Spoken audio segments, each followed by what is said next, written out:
Welcome to another episode of Bullets and Brass. Today we're going to look at two different styles of handguns and how they operate, because they're both handguns, they're both technically pistols, but they are very different, let's say, in how they physically operate and how they load, unload, get the next round ready to fire. The revolver here, I'll show you that it's clear. This is a Smith & Wesson. And this particular one is called the Ladysmith. It is their J-frame 357 revolver. It is very light, but not one of the scandium or titanium frames. And this design, I want to say, is the J-frames are probably from like the 50s. I'm not sure about that. I'm probably wrong, so I will put that up here in terms of the age of this firearm design.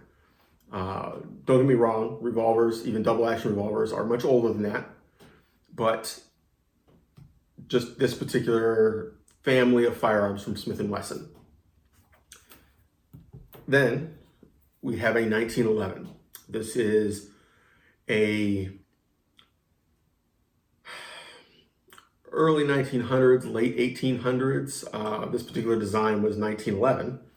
But it was in development and is built off of designs that actually predate the turn of the century. So, completely different design.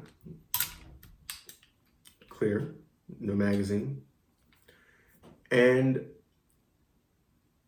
this is a design that is still in production today. They are one of the most common and popular style of firearms or handguns on the market. So we're going to start with this one. And there's a lot of confusion about the terms automatic. Now, yes, this is an automatic. What it really is a semi-automatic. Now, what they're talking about is the bang, okay? Fired the gun. Slide comes back, ejects one round, slides forward, chambers the next round. Now, I'm gonna bang, okay? Slides back, slides forward. Notice that the hammer, my finger is still holding the trigger back. I haven't released it yet. The trigger is still locked back. Now, hopefully you can hear it. Can you hear that little click? As I release the trigger, it released a disconnector that prepares it to fire the next round. So now, if I pull the trigger again, the hammer drops. I have to pull the trigger each time. The automatic portion is just this slide cycling back and forth, loading the next round. Now, different design, we have a revolver. Now, revolvers have a whole lot of fancy lock work in here. They are kind of the watchmaker's handgun.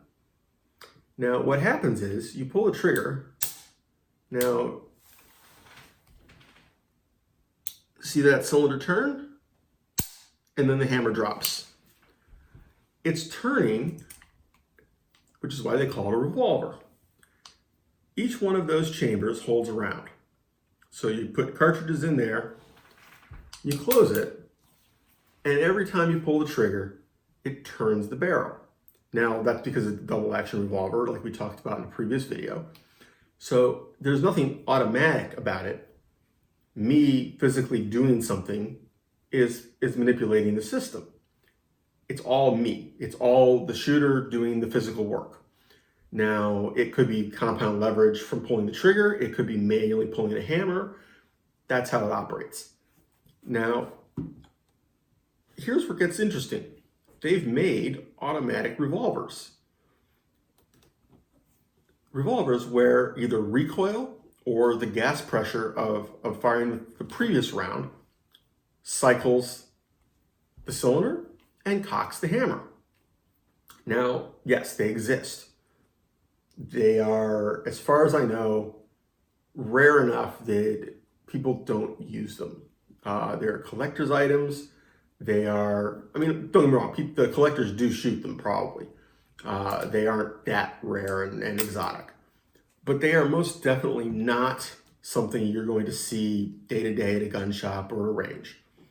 But they do exist, so you can't assume if you're talking to your buddy, a revolver does not have to be not an automatic in some form.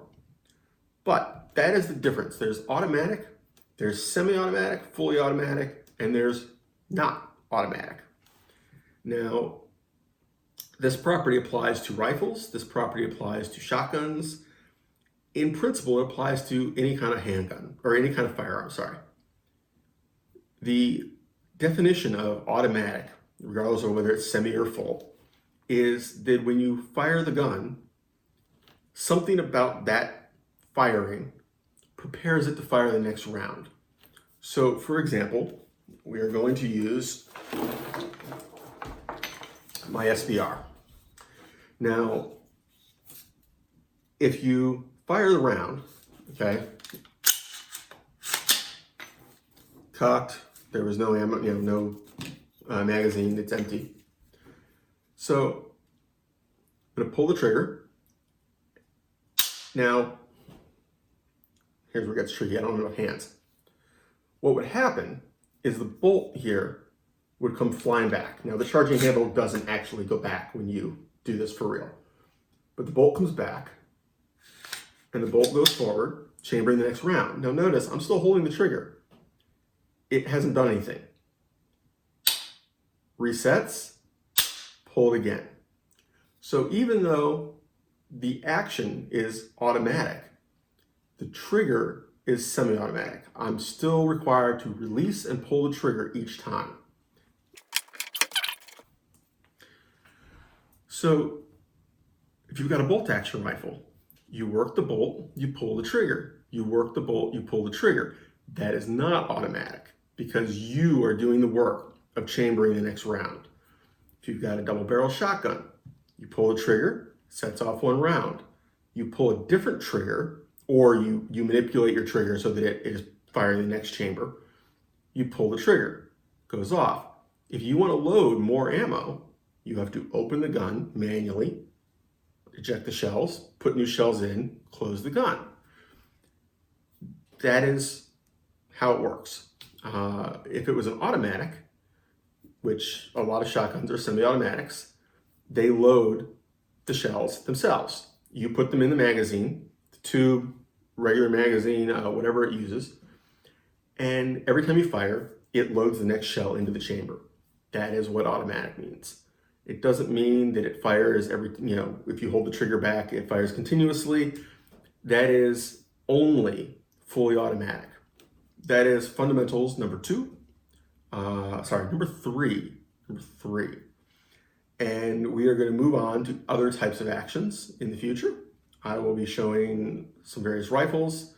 We will discuss more in detail of how these actually operate because the method used differs. There are several different systems for how these actions operate. So take care, have fun, stay safe, y'all.